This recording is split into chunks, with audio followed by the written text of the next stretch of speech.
suis Mamadou Lamine Dianté, porte-parole du jour. Front démocratique et social de résistance nationale. Conférence de presse du mardi 24 avril 2018. Texte liminaire. La première journée de résistance nationale du 19 avril 2018 a enregistré un franc succès. Malgré les interdictions, malgré l'armada de la machine de répression du pouvoir en place, les dirigeants, les militants, les citoyens, jeunes, femmes, adultes, personnes âgées, ont osé lutter et ont fait face. Les mains nues, avec courage et détermination, ils ont relevé le défi. De Dakar à Saint-Louis, de Thiès à Kaolack, de la France à l'Italie et dans plusieurs autres localités, dans le pays comme dans la diaspora, à l'intérieur de l'hémicycle comme dans la rue, le refus de la dictature et du coup d'État constitutionnel s'est largement exprimé à la face du monde. Et la lutte ne fait que commencer. Elle prendra plusieurs formes. Recours devant le Conseil constitutionnel, la Cour suprême, la CEDEAO et l'Union africaine, des journées hebdomadaires de résistance nationale, des actions d'information et de sensibilisation de masse, des marches, des tournées, des meetings et grands rassemblements citoyens sur le terrain, dans toutes les localités et à travers la diaspora, pour ne citer que cela.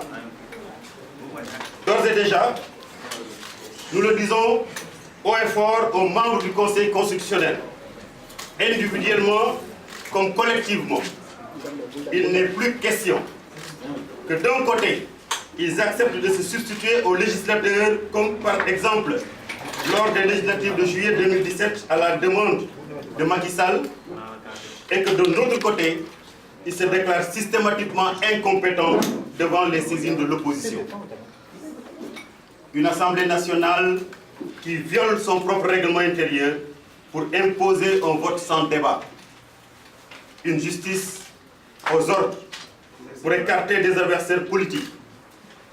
Un président de la République totalement soumis aux intérêts de la domination étrangère. Tel est, mesdames et messieurs, le triste visage des institutions républicaines au Sénégal de Doumbouya. La présidentielle de 2019 représente un énorme enjeu pour Macky Sall et son camp. D'une part, éviter de rendre compte du pillage scandaleux et de la prédation éhontée de nos ressources nationales. D'autre part, continuer de faire main basse sur le pétrole, le gaz, le zircon, le foncier ou autres secteurs du patrimoine national.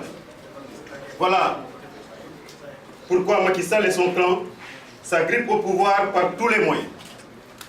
Il appartient alors aux forces populaires, démocratiques et patriotiques de leur opposer une détermination supérieure et de leur dire « halte là, le Sénégal ne vous appartient pas ».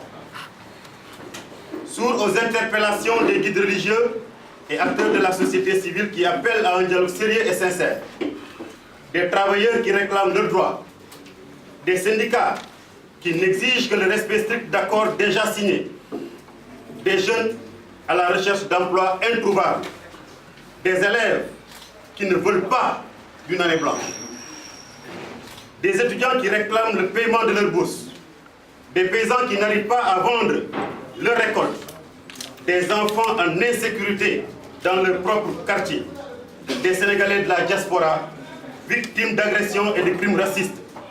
Macky Sall et son clan ne pensent qu'à leur poche. Ils sont devenus un danger manifeste pour la promotion de la démocratie, du développement solidaire, de la cohésion sociale et de la paix civile dans notre pays. Ils doivent dégager. Et cela n'est pas une affaire de parti politique. Il en va du sort des générations actuelles et futures dans notre pays. C'est par conséquent la responsabilité du peuple sénégalais, tous segments confondus. C'est pourquoi le Front dit toute sa solidarité aux élèves qui manifestent chaque jour que Dieu fait pour réclamer leur droit à l'éducation. Et le Front considère qu'il ne doit pas payer les pots que le gouvernement a cassés. Sous cet éclairage, le parrainage version Macky Sall se révèle à la fois, d'une part comme un instrument de coup d'État électoral qui se dessine, d'autre part comme une grossière escroquerie politicienne qui prétend se dresser contre la pléthore de partis politiques, la multiplication de candidatures fantaisistes et le poids écrasant des dépenses liées à l'organisation des élections. Simple hypocrisie. Car au même moment, il refuse de faire appliquer les dispositions de la loi 81-17 du 24 avril 1981 relative à la création et au fonctionnement des partis politiques. Il fabrique et paye des listes de candidatures aux législatives de 2017, tout en refusant obstinément l'instauration du bulletin unique. Un deuxième mandat, ça se mérite. Ça ne se tripatouille pas. Le temps de l'unité et de la lutte pied à pied est arrivé. Tout pour le front unique de lutte démocratique et sociale. Tous dans la délégation de masse devant porter le recours auprès du Conseil constitutionnel.